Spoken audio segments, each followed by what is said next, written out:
प्रसंग में पूज्य श्री जयदयाल गोयनका जी बंबई प्रार्थना करके बुलाए गए सत्संग के लिए। जाते समय उन्होंने श्री भाई जी महाराज से आज्ञा करी कि सत्संग रोज होना चाहिए, क्योंकि सत्संग में एक ऐसा महिमा में भागवतिक ऊर्जा शक्ति परमाणु प्रकट होता है जो घोर विषयी पुरुष को भी भगवत चिंतन करने के लिए विवश कर देता है। जैसे कुसंग में ऐसे परमाणु प्रकट होते हैं, चाहे जितना सावधान साधक हो वो विषय चिंतन करने लगेगा और वो भ्रष्ट हो जाएगा। कुसंग से को न कुसंगति पाय न साई, ऐसे ही सत्संग की महिमा है। कैसा भी कोई प्राणी क्यों न हो, यदि सत्संग का सेवन करे तो बहुत शीघ्र से भगवत प्राप्ति की प्रबल लालसा, भगवत प्राप्ति जिससे होती वो अखंड चिंतन और भगवत तत्व का बोध निश्चित हो जाएगा। सत्संग की अपार महिमा है। भाई जी ने आज्ञा स्वीकार करी श्री जयदयाल गोयनका जी की और सत्संग प्रारंभ किया। पहले कुछ दिन तो संकोच सा लगा, फिर धीरे धीरे भगवत कृपा से वाणी आने लगी हृदय में और भक्तों का समुदाय एकत्रित होने लगा। सत्संग का ऐसा रंग जमा, कल चर्चा हुई थी शरणागति पर, विशुद्ध प्रश्न उत्तर हुए। बहुत दिनों तक गीता जी पर बोले। श्री गीता जी के 18वें अध्याय का 66वां श्लोक, सर्वधर्मान परित्यज्य मामेकम शरणं व्रज अहम त्वां सर्वपापेभ्यो मोक्षयिष्यामि मा शुचा। इस पर भाई जी कई दिन तक लगातार सत्संग इसी श्लोक पर करते रहे। सत्संग में मारवाड़ी, मराठी, गुजराती भाषा के सब लोग आने लगे। जमुनालाल जी बजाज जो बंबई में रहते थे वो भी आने लगे। गांधी जी, उनके अनुयायी ये नित्य सत्संग में आने लगे। सत्संग का एक प्रभाव होता है। सत्संग कौन कर रहा है ये विषय नहीं होता, सत्संग का एक प्रभाव होता है। उसके हृदय में जो जहां से सत्संग की वाणी प्रकट हो रही, उसके हृदय में बैठकर भगवान सत्संग कराते हैं। वो धीरे धीरे दिव्यता आने लगती है। जब भगवत चर्चा प्रारंभ होती तो दिव्यता आने लगे। इसमें पढ़ाई लिखाई काम नहीं करती, इसमें भगवत शरणागति काम करती।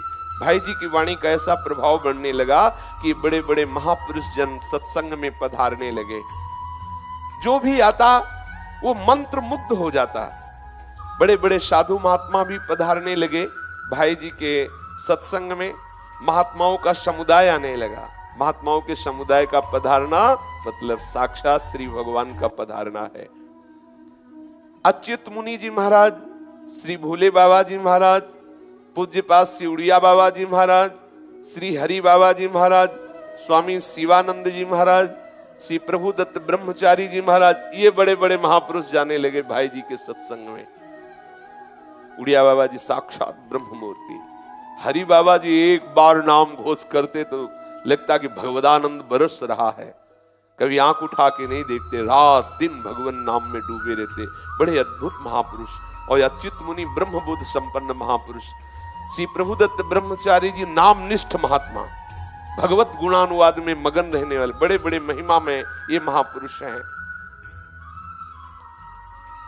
और वल्लभाचार्य जी के संप्रदाय के श्री गोस्वामी गोकुलनाथ जी महाराज बड़ा स्नेह संबंध भाई जी से मानते और सत्संग में आने लगे। इन्हीं दिनों पंडित हरिवक्ष जोशी जी भी सत्संग में आने लगे।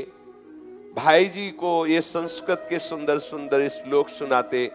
भाई जी जब श्रवण करते तो बिल्कुल अबोध बालक की तरह। ऐसा नहीं, देखो ध्यान दीजिए, इतने विद्वान होते हुए जब श्रवण करते तो अबोध बालक की तरह, और जब बोलते तो ऐसा लगता साक्षात सरस्वती जी विराजमान होकर बोल रही हैं। यह है दैन्यता भक्ति की। हमने पूज्य श्री मामा जी महाराज बक्सर के वाराणसी में देखा, विद्वानों की नगरी काशी है। बड़े बड़े ज्ञानियों की सभा में मामा जी का अग्र सम्मान हो रहा था। वो रचना ही रची गई थी सभा की। मामा जी की ऐसी दैन्यता, एक छोटा विद्वान पंडित भी अगर कुछ बोल रहा है तो हाथ जोड़कर ऐसे खड़े, लठिया बगल में टेक खड़े हो जाए, साष्टांग दंडवत। दैन्यता की मूर्ति देखा गया वैष्णवों में, ऐसी दैन्यता। कोई भी ऐसा विषय नहीं जो मामा जी की वाणी से अछूता हो, चाहे वो प्रेम हो, चाहे वो ज्ञान का हो, संपूर्ण और इतने दैन्य ये पाया गया, जिसे भाई जी को कोई भी कुछ सुना रहा है तो दैन्य होकर सुन रहे। ऐसा नहीं कि उसमें कटाक्ष कर रहे, अपनी विद्वता दिखा रहे कि हमको भी आता है, ऐसा नहीं।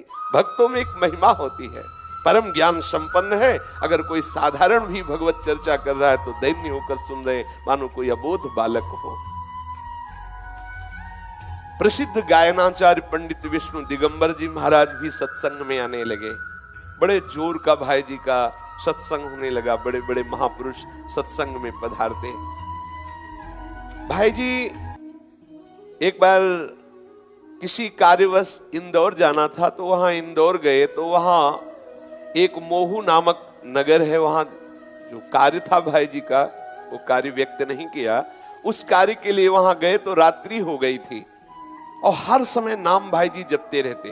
तो एक धर्मशाला में गए और वहां पूछा व्यवस्थापक से कि यहाँ कोई कमरा किराए का मिलेगा, मुझे रात्रि भर विश्राम करना है, अगर कोई एक कमरा हो तो दे दीजिए। व्यवस्थापक ने रुखाई से कहा कि यहाँ कोई कमरा नहीं। भाई जी ने फिर प्रार्थना की कि एक रात्रि की ही तो बात थी, कोई कमरा होता तो दे देते आप। उसने डांट करके कह दिया कि जब यहाँ कोई कमरा खाली नहीं तो आप बार बार क्यों पूछते हो, जाइए किसी होटल में ठहरो जा करके। भाई जी का होटल में ठहरने का कोई प्रश्न नहीं था, सोच रहे थे धर्मशाला में किसी एक कमरे में रात्रि व्यतीत कर लेंगे। वो बाहर आए, काफी रात्रि हो गई थी। अब विचार किया कि कहाँ विश्राम करें, तो दृष्टि गई कि सामने एक अस्तबल था जहां घोड़े बांधे जाते थे। तो देखा घोड़े बंधे हुए थे, पर दूसरे किनारे में थोड़ी जगह खाली थी, वहीं एक चद्दर बिछा लिया, बस बैठ करके नाम जप करते हुए थके हुए थे, थोड़ा सो गए। जे भी ये इधर अस्तबल में एक कोने में सोए, उधर धर्मशाला का जो मालिक था वो बड़ा आस्तिक भाव का था। उसके स्वप्न में प्रभु एक ब्राह्मण के रूप में स्वप्न दिया और कहा कि धर्मशाला में तुम्हारे अस्तबल के समीप परम भागवत एक हमारे भक्त पड़े हुए हैं, मेरी आज्ञा है जाओ, वो भूखे हैं, तत्काल उनको भोजन पाओ और अंदर उनके वास की व्यवस्था करो। धर्मशाला का मालिक नींद खुली भागता हुआ हड़बड़ा कर आया। रात्रि में तत्काल धर्मशाला में जानकारी की कोई आया था, पता चला हाँ एक आए थे। तो वहां गए जहां घोड़े बंधे हुए थे, देखा एक कोने में आसन लगा हुआ था, भाई जी चुपचाप ऐसे अर्धनिद्रा स्थिति में थे। समीप गए और रोते हुए कहा कि मैं तो बहुत अधम हूं। उस मालिक ने कहा लेकिन आज मुझे भगवत कृपा का अनुभव हुआ कि भगवान मुझे प्यार करते हैं। स्वप्न में मुझे आदेश हुआ कि आपकी व्यवस्था की जाए। भाई जी ने कहा स्वप्न में आदेश हुआ, तो भाई जी तो अपने में डूब गए कि इतने कृपालु प्रभु ऐसी कृपा की व्यवस्था करते हैं। भाई जी ने कहा कि आपके ऊपर विशेष भगवत कृपा है, इसलिए प्रभु आपको स्वप्न में दर्शन दिए, आपके अहो भाग्य है। उसने कहा अब आप मुझे बातों में मत अरझाइए, आप हमारे घर चलिए। तत्काल भाई जी को घर ले गए, सुंदर सुंदर भोजन तत्काल बनवाया, भाई जी को पवाया। भाई जी भगवत कृपा से बहुत ही डूब रहे थे कि कितना दुलार श्री हरि करते हैं। इससे हमें शिक्षा लेनी चाहिए, पोषण भरण न चिंत कराएं। अपने को अपनी चिंता नहीं करनी चाहिए, निरंतर नाम स्मरण में मगन रहना चाहिए। विश्वंभर प्रभु अपने आप भरण पोषण करता है। भाई जी निरंतर नाम जप करते थे, तो जब वहां से लौटे तो सायंकाल समुद्र के किनारे बैठे हुए थे। एक बेंच पड़ी थी और बैठकर वहां समुद्र की तरंगे देख रहे थे और नाम जप कर रहे थे। एकांत था, कुछ थोड़ा सा अंधेरा भी हो रहा था। बेंच पर बैठे नाम चिंतन करते हुए समुद्र की तरफ देख रहे थे, तो अचानक देखा कि बेंच के समीप एक पारसी सज्जन खड़े हुए हैं। सफेद पोशाक, सफेद पाग बांधे हुए ऐसे खड़े हैं। बहुत देर तक भाई जी उनकी तरफ देखते, फिर नाम जप करते, फिर देखते और वो खड़े ही रहे। भाई जी ने सभ्यतावश कहा साहब बैठ जाइए। अब वो बोले डरिएगा नहीं। भाई जी ने कहा मैं क्यों डरूंगा? बोले नहीं, मैं कोई आदमी नहीं हूं, मैं प्रेत हूं। एक बार भाई जी को पसीना आ गया। जैसे कोई एकदम बोलेला कि तो एकदम, उसने पहले कहा कि आप डरिएगा नहीं, मैं प्रेत हूं। सुनते ही भाई जी के पसीना आ गया, मतलब एकदम अचानक किसी को भी ऐसा हो जाएगा। उन्होंने कहा डरिएगा नहीं, मैं उन प्रेतों में नहीं हूं जो किसी का अनिष्ट कर सकूं। मेरी हिम्मत नहीं थी कि मैं आपसे बात कर सकता यदि आप ना बोलते। ध्यान दीजिए, एक प्रेत योनि भी है 84 लाख योनियों में, जिनका शास्त्र विरुद्ध आचरण बनता है, धर्म विरुद्ध आचरण बनता है, जो अधोगति को प्राप्त होते हैं। जैसे धुंधकारी के विषय में आया है कि वो प्रेत योनि को प्राप्त हुए थे, भागवत में चल। बहुत से ऐसी गलतियां हैं जो हो जाने के कारण फिर हमें प्रेत योनि मिलती है। बड़ी भयानक कष्टप्रद स्थिति होती है। उसमें बड़े अच्छे भी प्रेत होते हैं, बहुत बुरे भी, बहुत ही भयंकर कोटि के भी होते हैं। और ये स्वयं सृष्टि में कुछ खा पी नहीं सकते। नदियां बह रही लेकिन प्यासे तड़पेंगे, एक बूंद पानी नहीं पी सकते। ये जब पिएंगे जब कभी तुम्हारे ऊपर सवार हो जाएंगे, तभी आहार विहार कर सकते, अन्यथा नहीं। ऐसे तड़पते रहते, चिल्लाते रहते हैं। जब कोई अपवित्र और कर्महीन पुरुष फंस जाता है तब ये उनके ऊपर सवार हो जाते हैं, उनका खून पीते हैं, उनके द्वारा जो जल भोजन आदि पाया जाता है उसको वो ग्रहण करते हैं। जो भगवान नाम जप करता है उसको स्पर्श भी नहीं कर सकते, बात भी उससे नहीं कर सकते। विश्वास करना, जो भगवान नाम जप करते रहते हैं, ये प्रेत योनि की ताकत नहीं कि उसका स्पर्श कर सके। अपना कल्याण करने के लिए बड़े संतों के जीवन में आते हैं, देखा गया। पूज्यपाद सिउड़िया बाबा जी के भी जीवन में पाया गया कि एक बार वो वृक्ष के नीचे बैठे हुए थे तो देखा एक प्रेत वृक्ष को हिला रहा है। बाबा की दृष्टि गई, उन्होंने सब साधकों से कहा सावधान, यहाँ प्रेत आ चुका है। अब तो सब घबरा गए बात सुनते ही। बाबा ने कहा पर चिंता मत करो, वो सामने नहीं आएगा, किसी को छुएगा नहीं। पर वो बड़ा उपद्रव करने लगा, कभी कुटिया में जाकर के पर्दा हिलाना, ऐसे कई तरह के। बाबा ने कहा चलो फिर यहाँ से आसन हटा देते हैं, ये करेगा तो कुछ नहीं पर उपद्रव करता रहेगा। और तो ऐसा कई संतों के जीवन में ऐसी घटनाएं आती हैं, पर वो आपको डिस्टर्ब करने की चेष्टा करेंगे, आपको छू नहीं सकते।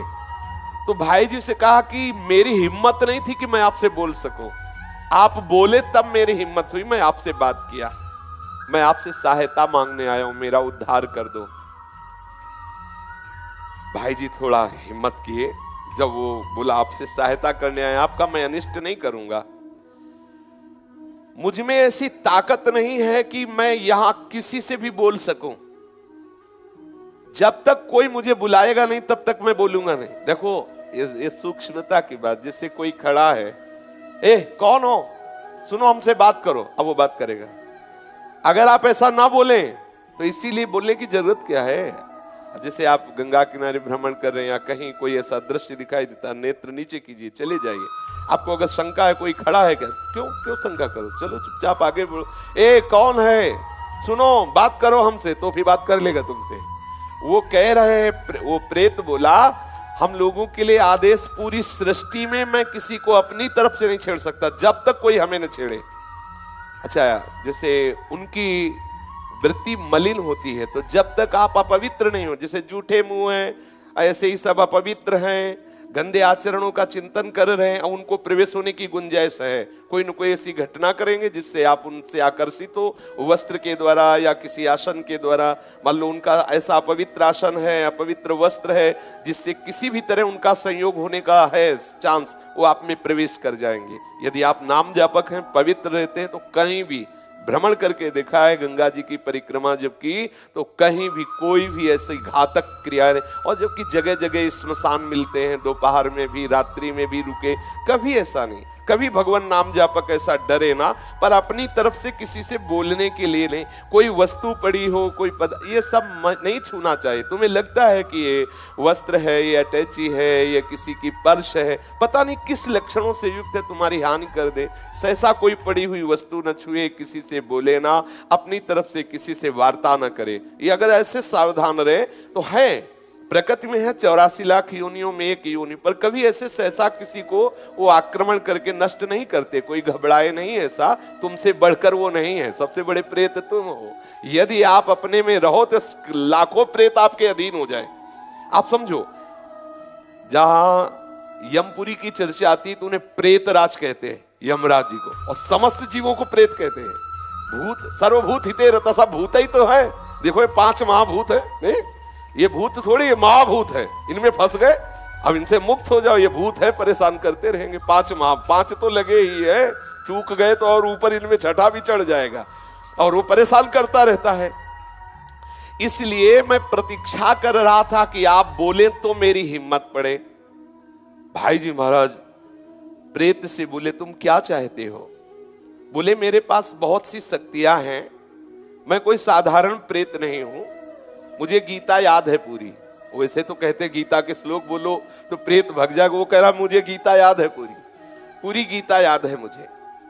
प्रेत लोक में बहुत दुर्गति हो रही, मैं बहुत घबरा गया हूं, वहां बहुत दंड मिलता है। देखो एक बात ध्यान रख लें कि यदि आप भगवत मार्ग में चल रहे हैं, मनमानी गंदे आचरण करेंगे शास्त्र विरुद्ध, तो भगवान सब देख रहे हैं। डरो, इस बात से डरो, कहीं तुम्हारी दुर्गति ना हो। देखो बोला मैं, मुझे गीता याद, कंठस्थ 18 अध्याय। और जबकि प्रसंग ऐसा आता है कि यदि गीता कहीं पास में भी हो तो प्रेत नहीं छुएगा। एक प्रसंग आता है, उसमें साधक संजीवनी में भी स्वामी श्री राम सुखदास जी ने लिखा है उदाहरण में, कि एक पुलिस कर्मी था, तो अपनी ड्यूटी करने जाया करता था, तो रास्ते में एक प्रेत स्त्री, चुड़ैल टाइप, हाँ जो भी हो गई वो बहुत सुंदर श्रृंगार करके नवयुवती रूप उस पुलिस कर्मी को आकर्षण करती। धीरे धीरे मित्रता हो गई, धीरे धीरे वो पति पत्नी जैसा संबंध। अब ये तो शरीरधारी और वो भ्रष्ट आत्मा कैसे पूर्ति हो? अब वो सूखने लगा, बहुत कमजोर हो गया। एक दिन वो किसी वैद्य के यहाँ औषधि लेने गया, तो ऐसे पुराने गीता जी का श्लोक लिखे हुए कागज पर उसने औषधि दी, वो जेब में कागज डाल लिया। अब वो जब भूतनी वहां आई तो दरवाजा वो बंद, इतना कमजोर हो चुका था कि उसके अंदर इच्छा ही नहीं रह गई थी किसी से मिलने की। दरवाजा बंद था, पर वो देखा कि वो समीप खड़ी है सुंदरी, तो उनका तुम कहां से आई? तो उनका झरोखों से आई। तो अब तो होश उड़ गए उसके। तो उसने कहा कि ये जो पुड़िया तुम जेब में रखे हो इससे निकाल कर बाहर फेंक दो, तब हम तुम्हारे आसन पर बैठेंगे। तो उसने कहा ऐसा क्या इस पुड़िया में? तो दवा लाए। बोले नहीं, उसमें गीता का श्लोक है, जो भगवत वाणी उसमें लिखी हुई, इसलिए मैं तुम्हारा स्पर्श नहीं कर सकती। अब तो और आराम से पुड़िया को पकड़ लिया, फिर वो पूरी गीता साथ रखने लगा, तो उस भाग गई वो, फिर उसके समीप नहीं आती। लेकिन आश्चर्य है, देखो कोटि है, इनको गीता याद है 18 अध्याय। भाई जी से कहा कि मुझे पूरी गीता याद है, इस प्रेत ने कहा। तो उन्होंने कहा कि आप तो पारसी हैं, आपका कैसे कल्याण होगा? आप किस पर श्रद्धा करते जो मैं वो क्रिया करूं आपका कल्याण हो जाए? तो उनका आप भगवान नाम कीर्तन करवा दीजिए और गया जी में श्राद्ध करवा दीजिए, मेरा कल्याण हो जाएगा। भाई जी महाराज उनसे बहुत से प्रेत लोक की जानकारियां ली। जीवन में कौन कैसे आचरण करता है, फिर मरता है तो कहां किस प्रेत योनि को प्राप्त होता है, उसने बहुत से परिचय बताए। बहुत से उन व्यक्तियों के नाम बताए जो भाई जी के परिचय के थे, मरे वो भूत बने, उनके भी बताए कि वो वहां अमुक अमुक गति को प्राप्त है। और बताया कि कुछ ऐसे भयंकर प्रेत होते हैं जिनको मतलब बस में करना बहुत कठिन होता है। अत्याचारी लोग जो भयंकर प्रकृति वाले, वो जब मरते हैं तो बहुत। अब जैसे कोई सतोगुणी है, थोड़ा साधन भजन शास्त्र स्वाध्याय करता है, लेकिन कोई भयंकर अपराध बन गया, गलती बन गई, तो ऐसी दुर्गति हो जाती है। जैसे विजय कृष्ण गोस्वामी जी के चरित्र में आता है कि वो परिक्रमा दे रहे थे, तो देखा वृंदावन में कुछ भक्तजन भंडारा कर रहे थे, तो उनको बुलाया विजय कृष्ण जी को कि आइए आप भी प्रसाद ले लीजिए। तो भक्तों का समुदाय है, 3 बजे सुबह परिक्रमा कर रहे थे, तो उन्होंने प्रसाद लिया, अपनी कुटिया में रख दिया। दिनचर्या करके जब उधर देखा तो उसमें सब गंदे पदार्थ, भक्ष्य पदार्थ। उनका ऐसा कैसे हो सकता है कि भक्त लोग इतने सब निकृष्ट पदार्थ, और सब मल की तरह दुर्गंध आए। दूसरे दिन फिर परिक्रमा की तो फिर वो समुदाय दिखाई दिया। तो उन्होंने कहा कि आप लोग कौन हो, ऐसे अभक्ष्य पदार्थ, ऐसे गंदे पदार्थ? तो बोले हम सब प्रेत हैं। यही वृंदावन की बात। बोले आप कैसे प्रेत बन गए? तब उन्होंने अपनी अपनी घटनाएं बताई। जैसे एक बताया कि श्री ठाकुर जी के लिए जो अमनिया आता है उसको हम बिना ठाकुर जी को अर्पित किए अपने प्रयोग में ले लिए, इसलिए हमारी गति बिगड़ गई। ध्यान देना है। जैसे जो भी वस्तु मान लो मंदिर आदि में है जो प्रभु के लिए आती है, सबसे पहले प्रभु को अर्पित हो। यदि आप वस्तु आई और अपने घर ले गए, अपने प्रयोग में किए, वो अपराध है।